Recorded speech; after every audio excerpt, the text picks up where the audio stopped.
เป็นรองศาสตราจารย์นะครับซึ่งอาจารย์ทั้งสองท่านนี้เกษียณไปแล้วเมื่อปี 2551 ชื่อหนังสือเล่มหนึ่งว่า 60 ปีของเรือจ้างสองลำ เรือจ้างลำหนึ่ง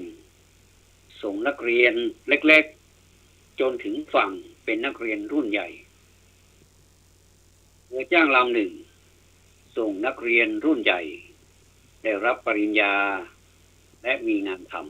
ำ เรือสองลำบริษัทเดียวกันหัวใจเดียวกันอันนี้เป็นจุดที่น่าสนใจมากเป็นหนังสือในวาระอายุมงคลครบ5รอบนักสัตว์ของอาจารย์รังสรรค์และอาจารย์ยุวดีธีระพรพิสารในพุทธศักราช 2551 เพื่อเป็นของที่ระลึกแด่ปิยมิตรและบรรดาศิษย์ที่ร่วมงานกันมานานบ้างไม่นานบ้างเมื่อเวลาล่วงไปหากมีโอกาสกลับมาเปิดหนังสือนี้อีกครั้งอยากได้ระลึกถึงกันและมีสายใยสัมพันธ์ที่เกาะเกี่ยวกันไว้สาระของหนังสือเล่มนี้แบ่งเป็น5ภาคด้วยกันนะครับคือภาคที่1ตีรติภาคที่2ปิยมิตรภาค5ศิษย์ครูแอลนี่ก็มีผู้จัดทำขึ้นพิมพ์ขึ้นที่หน่วยพิมพ์เอกสารคณะวิทยาศาสตร์มหาวิทยาลัยเชียงใหม่พ.ศ. 2551ผู้จัดทำนฤทธิ์วันจิรพรเพชรเกาะมานิตาโมธรรมและศิษย์ห้องสาหร่ายทุกคนที่ผมมีความปรารถนาที่จะนำเสนอเรื่องราวของอาจารย์สองท่านนี้แล้วก็เพราะว่าเห็นว่าเป็นแบบอย่างเป็นตัวอย่างที่ดีของสังคมผู้เป็นกัลยาณมิตรได้มีการสนทนากับอาจารย์ทั้งสองท่านพร้อมด้วยครอบครัวมีความสุขมากท่านทำตัวเหมือนเสมือนเป็นบุคคลธรรมดาทั่วไปท่านไม่ได้ถือยศถาบรรดาศักดิ์อะไรมาพูดถึงอาจารย์ผู้ชายก่อนนะครับอาจารย์รังสรรค์ธีรพรพิสารเดี๋ยวก่อนนะครับเรื่องนี้ผมได้รับอนุญาตจากรองศาสตราจารย์ดร.ยุวดีธีรพรพิสารครูแอลนะครับที่ลูกศิษย์ลูกหาเรียกว่าครูแอลเป็นที่เรียบร้อยแล้วนะครับอาจารย์รังสรรค์ธีรพรพิสารรองผู้อำนวยการโรงเรียนดีเด่นจากสพทชม.1 พ.ศ. 2550อาจารย์รังสรรค์ธีรพรพิสารรองผู้อำนวยการโรงเรียนดอยสะเก็ดวิทยาคมอำเภอดอยสะเก็ดจังหวัดเชียงใหม่ในอดีตนะครับสำเร็จการศึกษาระดับปริญญาตรีสาขาวิชาพละศึกษาจากมหาวิทยาลัยศรีนครินทรวิโรธพละศึกษากรุงเทพและก็มีปริญญาโทสาขาวิทยาศาสตร์สิ่งแวดล้อมจากมหาวิทยาลัยเกษตรศาสตร์เริ่มรับราชการเมื่อวันที่ 21 กรกฎาคม พุทธศักราช 2521 ตำแหน่งอาจารย์1ระดับ 3 ณ โรงเรียนสายน้ำผึ้งเขตพระโขนงกรุงเทพมหานครสังกัดกรมสามัญศึกษากระทรวงศึกษาธิการท่านได้สมรสกับรองศาสตราจารย์ดร.ยุวดีธีรพรพิสารอาจารย์ประจำภาควิชาชีววิทยาคณะวิทยาศาสตร์มหาวิทยาลัยเชียงใหม่ หรือมช.มีบุตรสาว3คนนะครับมีบุตรสาว3คนด้วยกันก็คือเด็กหญิงปัทมานธีรพรพิสารเด็กหญิงปัทมานเสียอายุตั้งแต่อายุ2 ขวบเศษ และต่อมาก็นางสาวสุภมนธีรพรพิสารซึ่งในขณะที่หนังสือนี้ออกมานี้ศึกษาต่อที่ประเทศฝรั่งเศสระดับปริญญาโทด้วยทุนกพ.ที่ให้ไปศึกษาตั้งแต่ระดับปริญญาตรีจนถึงปริญญาเอกลูกสาวคนสุดท้องก็คือนางสาวชยามนธีรพรพิสารสำเร็จการศึกษาระดับปริญญาตรีจากคณะมนุษยศาสตร์มหาวิทยาลัยเชียงใหม่ถึงมหาวิทยาลัยเชียงใหม่นี่เป็นมหาวิทยาลัยของประชาชนคนเชียงใหม่จริงๆแล้วก็เป็นแหล่งรวมพันธุ์พืชซึ่งพันธุ์พืชในที่นี้หมายถึงผลิตบัณฑิตออกมาแล้วมาปลูกแล้วก็ทำให้มีกิ่งก้านสาขามีลำต้นอันแข็งแรงแล้วนำถ้าเป็นไม้ผลก็จะเป็นไม้ผลที่รับประทานอร่อยนะแล้วก็ถ้าเป็นไม้ดอกก็จะเป็นไม้ดอกไม้ประดับที่มีราคาทรงคุณค่าสวยงามอาจารย์รังสรรค์มีแนวคิดและอุดมการณ์ที่ลึกซึ้งนะครับท่านบอกว่าคนเรานั้นแม้จะเก่งสักเพียงไหนชีวิตสูงส่งเพียงใดแต่หากครอบครัวมีปัญหาหรือไม่สามารถเดินตามไปได้พร้อมๆกับเราว่าชีวิตล้มเหลวโดยสิ้นเชิงสิ่งที่ทำมาแล้วทั้งหมดไม่มีความหมายดูส่วนตัวยึดหลักไม่เอาดีใส่ตัวเอาชั่วให้คนอื่นไม่ใช้วิชาความรู้ไปเอารัดเอาเปรียบคนอื่นไม่เบี่ยงเบนไปใช้ในทางที่เป็นโทษแต่พยายามให้ได้ประโยชน์จริงๆและได้ปวารณาตัวไว้ว่าหากจะเกิดอานิสงส์ผลบุญขึ้นมาก็จะไม่ขอรับเองแต่ขอให้ได้แก่ลูกๆครอบครัวและผู้มีพระคุณทั้งหลายทั้งปวงนี้มีความลึกซึ้งและผมเห็นว่าเป็นข้อความที่มีประโยชน์มากถ้าหากว่าเราทุกคนปฏิบัติตามนี้ก็จะถือว่าถ้าเป็นพันไม้ก็เป็นพันไม้ที่มีคุณภาพแข็งแรงออกดอกออกผลตลอดอาจารย์รังสรรค์มีความประทับใจในความตั้งใจความจริงใจของครูและผู้ร่วมงานที่ช่วยทำงานที่รับผิดชอบให้เกิดความสำเร็จเสมอมานี้เสมอมานี่หมายถึงตลอดช่วงการทำหน้าที่บริหาร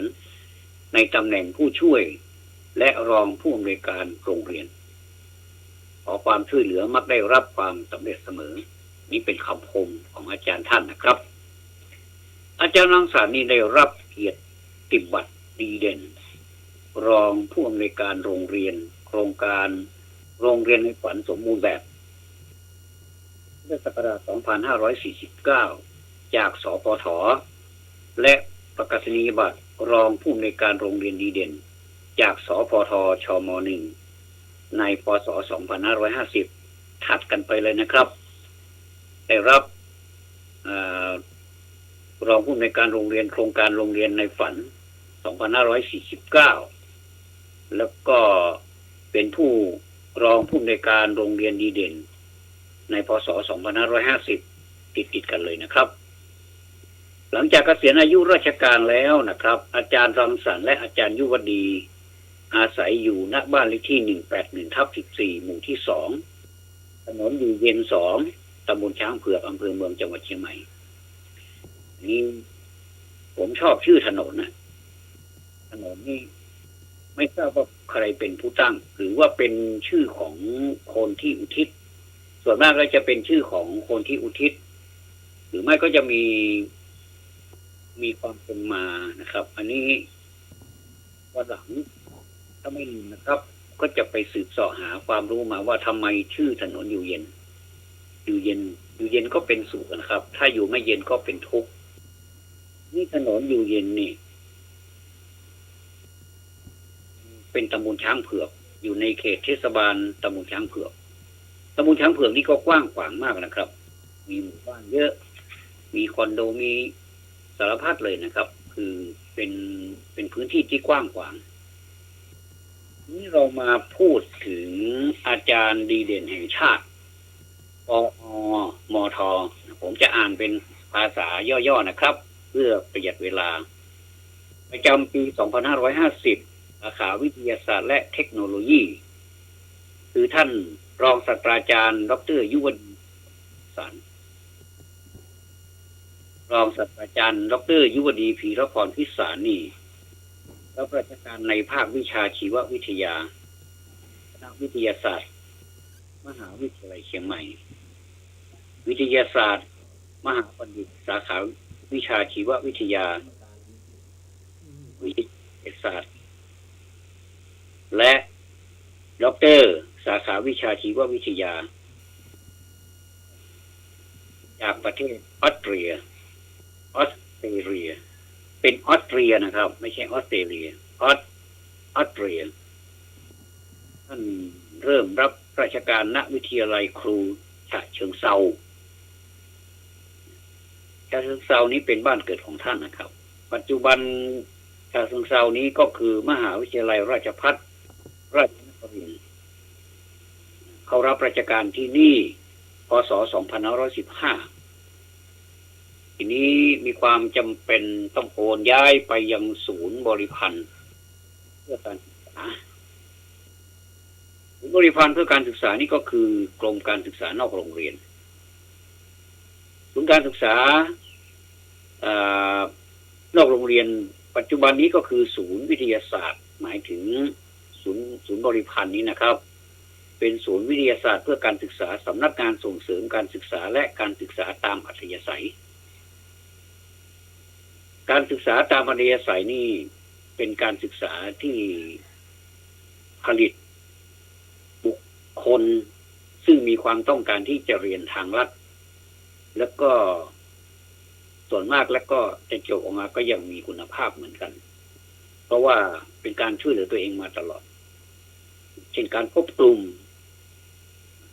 ครูบาอาจารย์สั่งทำอะไรก็ทำเป็นคนไม่พรั่นเพรียงต่อความลำบากคือไม่เกียจคร้านรับผิดชอบในหน้าที่รับผิดชอบในชีวิตของตนเอง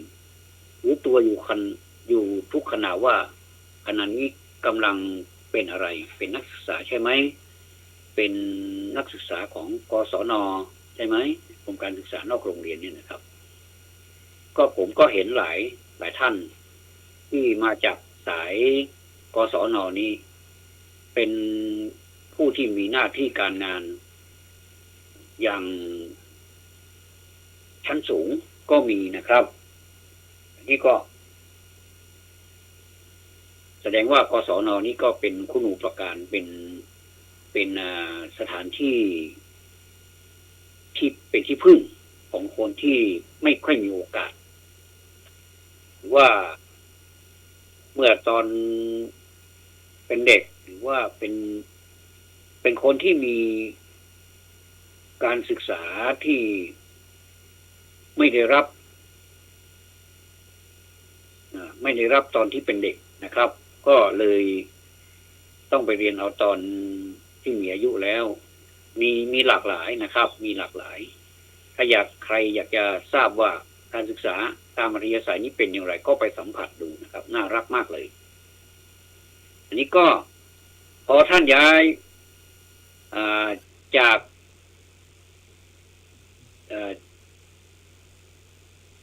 ากครูนะครับครูฉะเชิงเทราก็คือมหาวิทยาลัยราชภัฏราชนครินทร์เมื่อพ.ศ. 2515ก็มาสู่ศูนย์บริพันธ์กรมการศึกษานอกโรงเรียนอย่างที่ว่าซึ่งปัจจุบันเป็นศูนย์วิทยาศาสตร์เพื่อการศึกษาสำนักงานส่งเสริมการศึกษาและการศึกษาตามอัธยาศัยเนี่ยต่อมาท่านก็ย้ายไปมหาวิทยาลัยเชียงใหม่พ.ศ. 2525ดำรงตำแหน่งผู้ช่วยศาสตราจารย์ เมื่อพศ 2531 แล้วก็ดำรงตำแหน่งรองศาสตราจารย์เมื่อพศ 2545 ใช้เวลาหลายปีนะครับ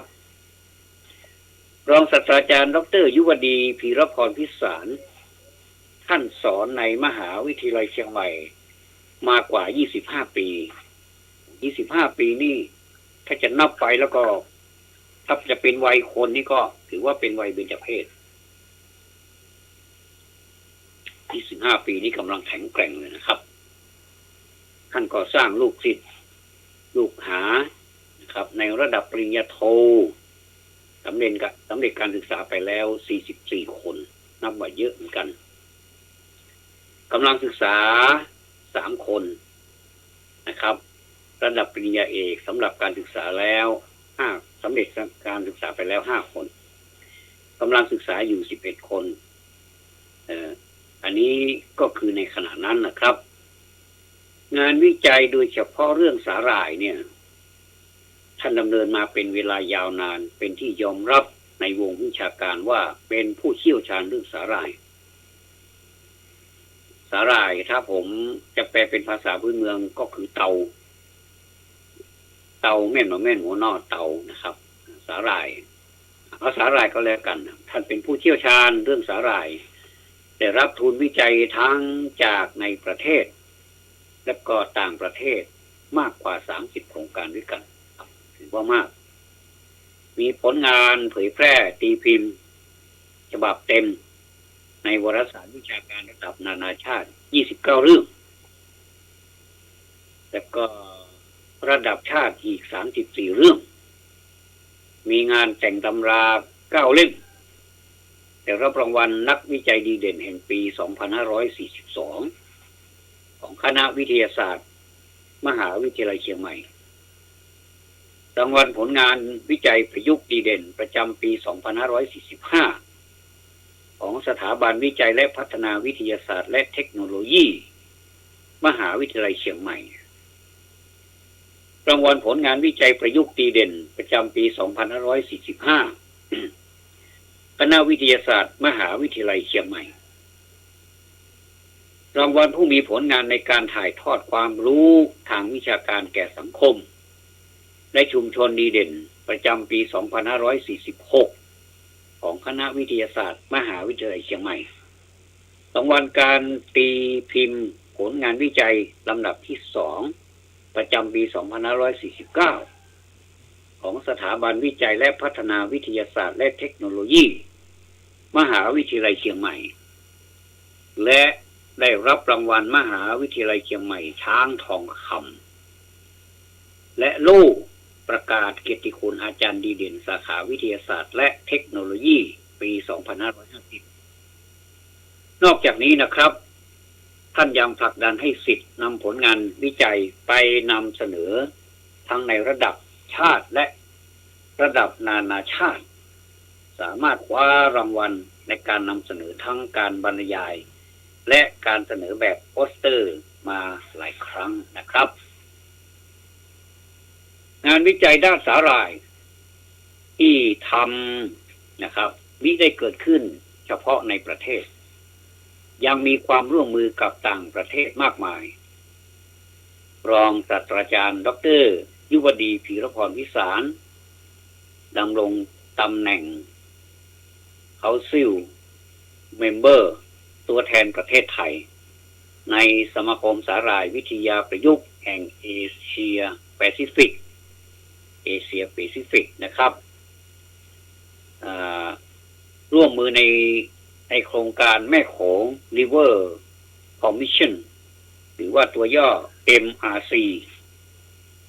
ได้รับเลือกเป็น National Expert จากประเทศไทย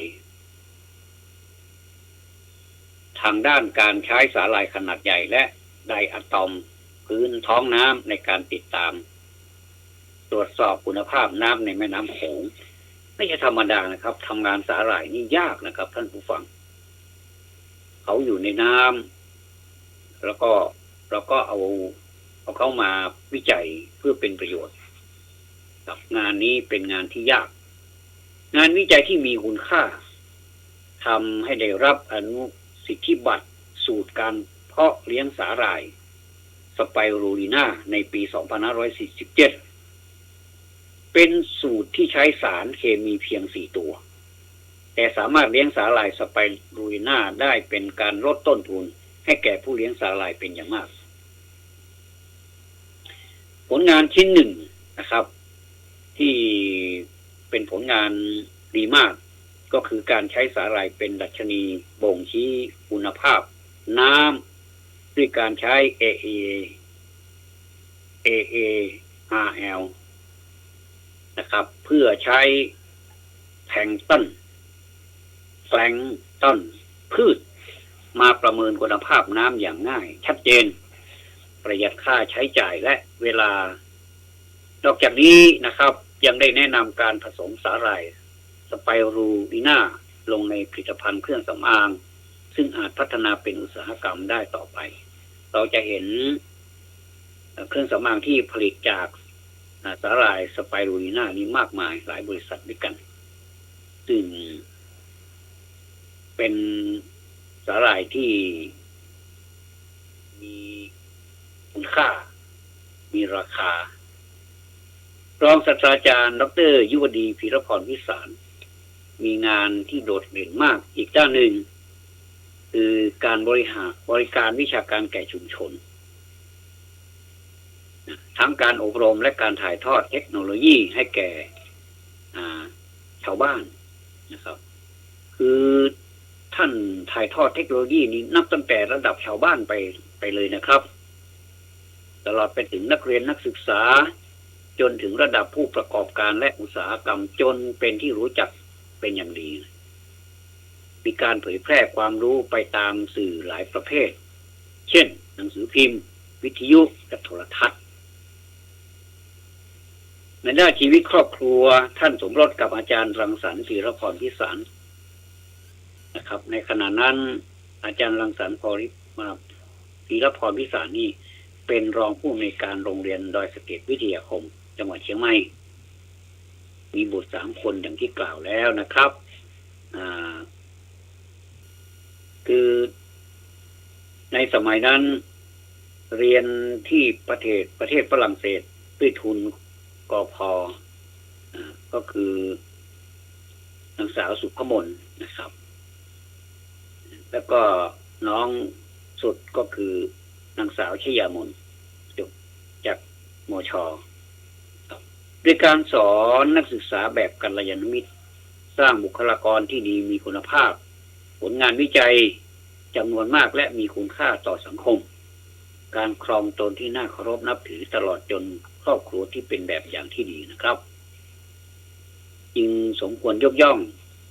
รองศาสตราจารย์ดร.ยุวดีพีรพรพิสารเป็นอาจารย์ดีเด่นสาขาวิทยาศาสตร์และเทคโนโลยีของที่ประชุมประธานสภาอาจารย์มหาวิทยาลัยแห่งประเทศไทยชื่อย่อปอมท.ประจำปี 2550 เพื่อเชิดชูเกียรติและเป็นแบบอย่างที่ดีสืบต่อไปนะครับผมขอย้อนไปถึงเรื่องการบริการวิชาการแก่ชุมชนและการอบรมการถ่ายทอดเทคโนโลยีนี่สำคัญมากนะครับท่านผู้ฟังเป็นความเห็นส่วนตัวท่านผู้ฟังจะเห็นด้วยหรือไม่ก็ตามแต่เป็นความสัตย์จริงนะครับถ้าผู้ใดที่มีความจริงใจต่อชุมชนไม่แสวงหาประโยชน์จนเกินไปก็รับได้ตามส่วนที่ตนเองพึงจะได้รับแต่สิ่งที่รับนอกจากเป็นผลตอบแทนมาแล้วเนี่ยครับเป็นรายได้กลับมาแล้วเนี่ยผมว่าสิ่งที่สำคัญที่สุดมากกว่านั้นที่ได้นะครับก็คือความภูมิใจเป็นความสุขชนิดหนึ่งที่คนเราไม่ค่อยได้สัมผัสแต่เราสัมผัสเป็นรายได้เราสัมผัสเป็นตัวรายได้อย่างเศรษฐกิจเราสัมผัสเป็นตัวรายได้เราไม่ค่อยสัมผัสเป็นนามธรรมก็คือความสุขหายากนะครับเพราะฉะนั้นจึง น่าจะเป็นสิ่งที่เตือนใจได้เหมือนกันว่าถ้าหากเรามีความปรารถนาที่จะสัมผัสแต่รายได้อย่างเดียวเนี่ยนะครับมันก็จะทำให้สังคมของเรานี่บิดเบี้ยวด้วยเหตุผลนะครับด้วยเหตุผลที่ว่าไม่มีอะไรมาทำให้เรานี้รักกันอย่างจริงใจถ้าเราจะรักกันอย่างจริงใจจะต้องใส่นี่ไปด้วยใส่กัลยาณมิตรเข้าไปด้วยเป็นส่วนผสมเหมือนกับเราจะก่อสร้างอะไรมันจะต้องมีส่วนผสมของสิ่งก่อสร้างผมเคยพูดไปแล้วเหมือนกันเช่นการผสมปูนสัดส่วนของการผสมนี่จะทำให้สิ่งก่อสร้างนี่ให้แข็งแรงมั่นคงถาวรนั้นก็ต้องเป็นสูตรผสมที่ถูกต้องตามหลักของการก่อสร้าง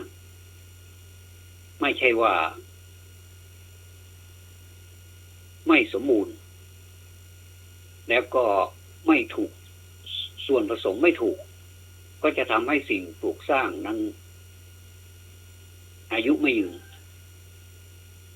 เป็นสิ่งที่ชราเกินวัยก็เหมือนกับตึกรามบ้านช่องทั้งหลายนี่จะต้องแข็งแรงอยู่ได้หลายปีบางทีตึกบางหลังนะครับสิ่งปลูกสร้างบางหลังก็อายุเป็น100 ปีก็มีอันนี้แสดงว่าการปลูกหรือว่าการก่อสร้างตึกหลังนั้นนี่แข็งแรงและมีส่วนผสมที่ถูกต้องตามสูตรอันนี้เริ่มจากนี่เลยนะครับเริ่มจากการมีจิตวิญญาณเป็นครูคำว่าครูใครๆก็เป็นได้แต่ว่าถ้าเป็นแล้ว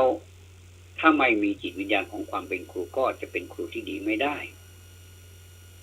หรือว่าเป็นครูเพียงแต่รับผลประโยชน์อย่างเดียวนั้นอันนี้ต้องขอประทานโทษด้วยนะครับไม่ได้ว่าให้คุณครูแต่ว่าถ้าเรารับผลประโยชน์หรือว่าทำไปแล้วเพื่อรับจ้างแล้วก็เป็นอันเสร็จไปเป็นอย่างๆแล้วก็ไม่ได้ติดตามและก็ไม่ได้มีส่วนผสมของกัลยาณมิตรหรือว่าหัวใจของความเป็นครู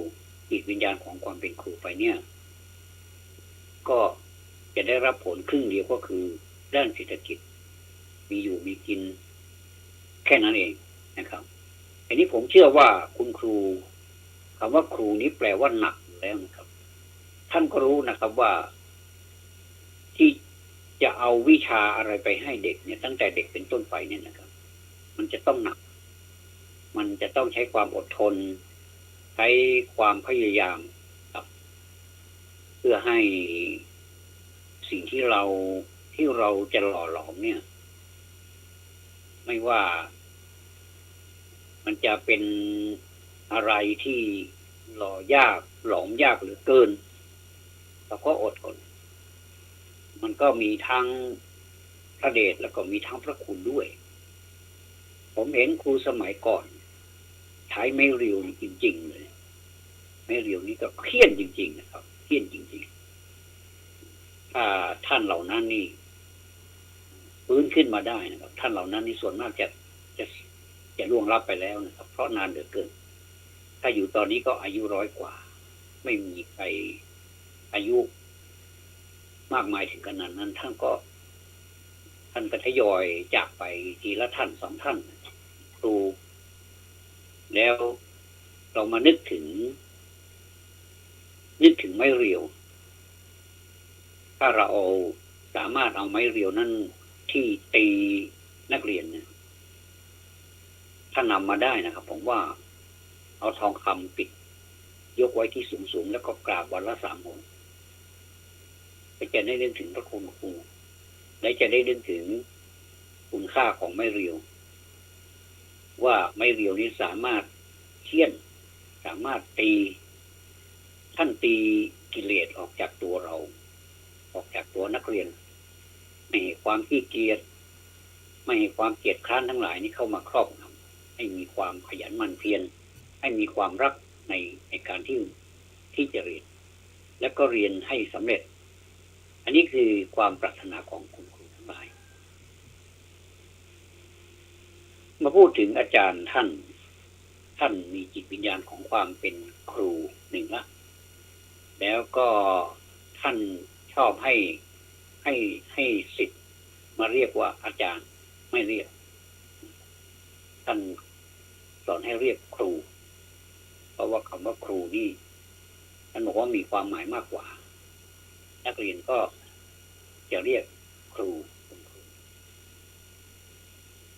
เหมือนกับสมัยก่อนผมเป็นนักเรียนก็เราจะเรียกว่าคุณครูเราจะมีคำว่าคุณ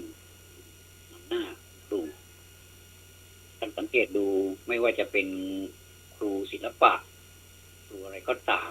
เราจะเรียกครูแต่โดยเฉพาะอย่างยิ่งในคนไทยนี่มักจะเรียกแม้ว่าจะเกษียณไปแล้วก็ตามก็จะเรียกพ่อครูแม่ครูนี่เป็นความน่ารักของคนไทยอย่างหนึ่งที่ว่าไม่ลืมบุญคุณของพ่อครูแม่ครูแม้ว่าท่านจะเกษียณอายุไปแล้วก็ตามท่านจะแก่จะเฒ่าหรือว่าจะจากไปแล้วก็ตามเราก็ยังเรียกว่าพ่อครูแม่ครูอยู่ไม่ใช่พ่อครูแม่ครูนะครับต้องมีรอเรือด้วยปอควายรอเรือ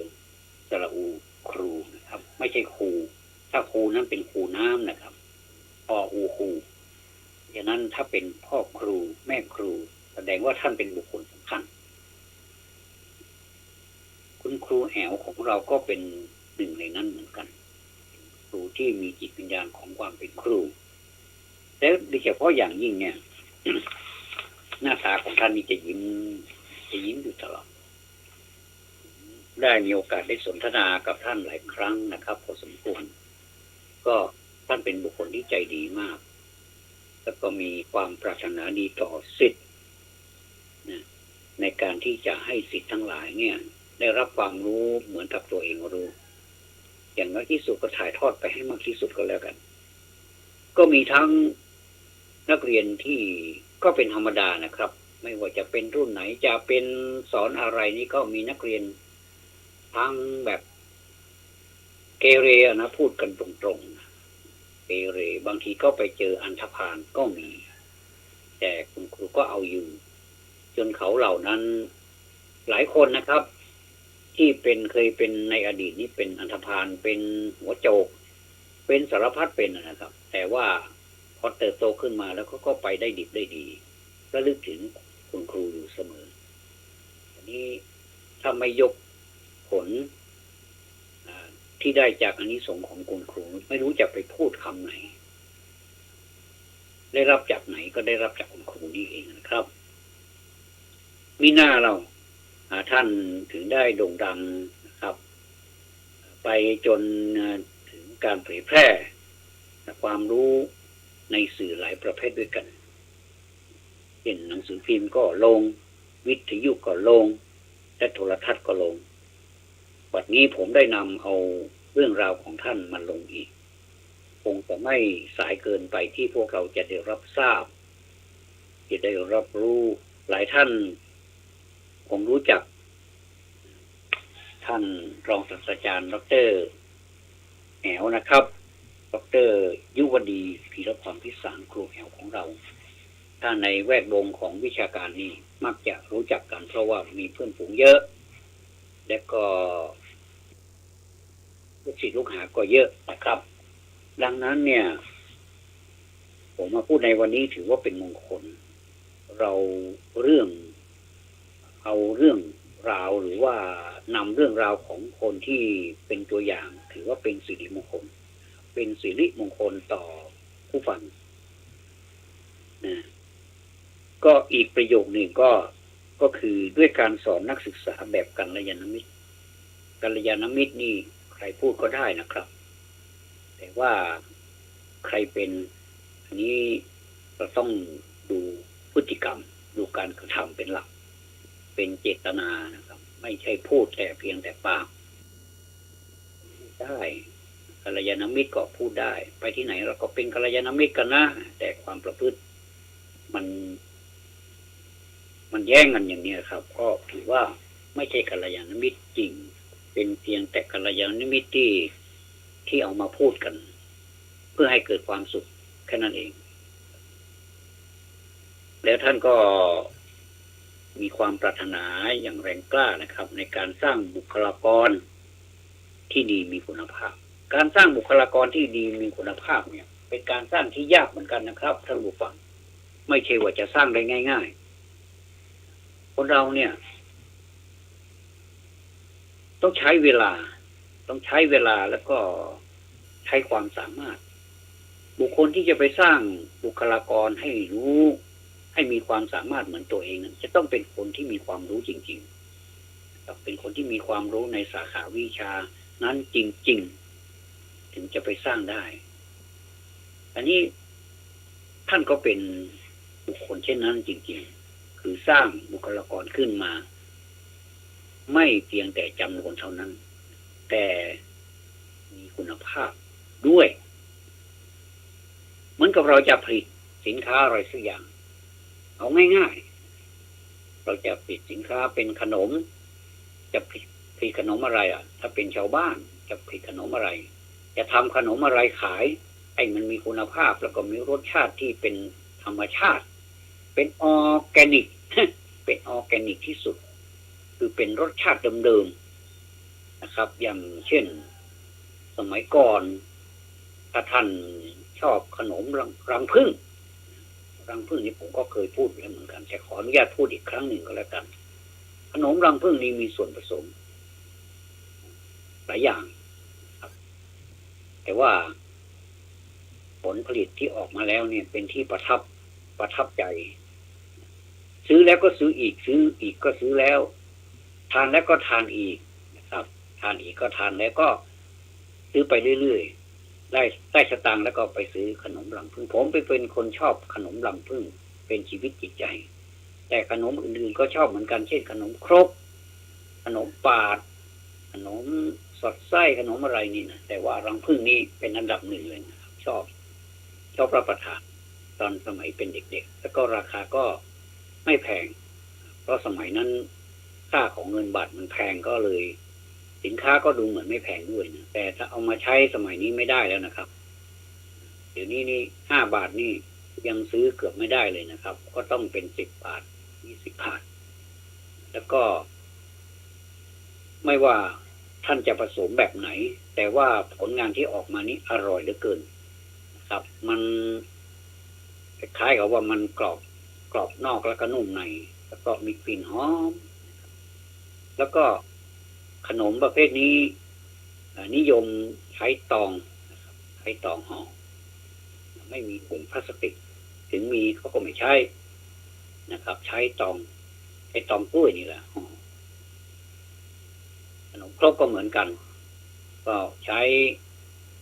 ไม้กระลัดลงไปเลยนะไม้เนี่ยคือเหลามาจากมือเนี่ยแหละแล้วก็ทำเป็นแหลมๆแล้วก็กระลัดลงไปกลัดทำเป็นกระทงแล้วก็กลัดกระทงแล้วก็ครกนี้ใส่ไปในกระทงนั้นอร่อยเหลือเกินนึกถึงของเก่าๆลูกอยากจะให้มีบรรยากาศแบบนี้ก็คิดดูเหมือนกันว่าสักวันเรามารวบรวมสิ่งต่างๆที่มันเป็นของเก่าๆเนี่ยเอามารวมกันนะใครมีขนมอะไรก็เป็นคล้ายๆกับว่าตั้งเป็นชมรมก็ได้หรือเป็นกลุ่มอะไรก็ได้นะกี่คนก็ได้นะแล้วก็ใครมีความรู้เรื่องขนมอะไรหรือว่าศึกษาจาก YouTube ศึกษาจากสื่อต่างๆเนี่ยนะหนังสือหนังหาก็ได้เรามาทำให้หวนกลับคืนมาสู่อดีตเก่าๆเนี่ยนะซึ่งผมกำลังพูดถึงเรื่องอดีตเก่าๆเนี่ยแต่มีคุณค่าในน่าพูดน่าสนใจน่าให้บุคคลทั้งหลายเป็นสาธารณะได้รับทราบกันเนี่ยผมว่าน่าจะดีนะจะเป็นการเชื่อมว่าบวชกล้วยบวชชีอะไรนี้ทำแบบเก่าเนี่ยทำยังไง การทำข้าวหลามนี่นะการใส่ข้าวหลามทำยังไงให้มันหอมเหลาข้าวหลามเหลาไม้ข้าวหลามที่เผาแล้วเนี่ยยังไงให้มันดูสวยโดยเฉพาะอย่างยิ่งเนี่ยภาคเหนือของเราเนี่ยนะเชียงใหม่ของเราเนี่ยเหลาไม้ข้าวหลามเนี่ยโอ้สวยนะครับแกะได้เลยนะเอาพกกระเป๋าเวลาเดินทางเนี่ยหิวกลางทางขึ้นมานี่ก็แกะทานได้เลยก็คือต้องใช้เรี่ยวแรงหรือว่ากำลังอะไรมากมายครับอันนี้พูดถึงในอดีตครับและกัลยาณมิตรที่ผมพูดไปนะว่ามันไม่ได้เป็นง่ายๆการสร้างบุคลากรที่มีคุณภาพก็ถ้าจะพูดกันก็พูดง่ายเดียวเกินแต่มันพูดยากนะมันทำยากนะครับแต่การทำยากนี่แหละนะมันท้าทายผมว่าอะไรก็ตามที่มันทำยากๆนะครับอย่าไปไม่ต้องไปเสียใจไม่ต้องไปท้อนะครับเพราะว่าผลที่มันออกมาเนี่ยมันสดชื่นมันมีความภูมิใจเหลือเกินผมภูมิใจแทนอาจารย์ท่านนะครับแทนคุณครูผลงานวิจัยจำนวนมากเนี่ยมันเป็นผลต่อสังคมนะครับมีคุณค่าต่อสังคมนี่ก็เลยเป็นที่มาของรางวัลนะครับรางวัลของสภาอาจารย์มหาวิทยาลัยแห่งประเทศไทยนี่แหละนะเป็นการเชิดชูเกียรติก็ขอแสดงความยินดีย้อนหลังอีกนะครับวันนี้ก็ได้นำเอาตอนที่หนึ่งของอาจารย์ทั้งสองท่านนะครับตอนที่หนึ่งนี่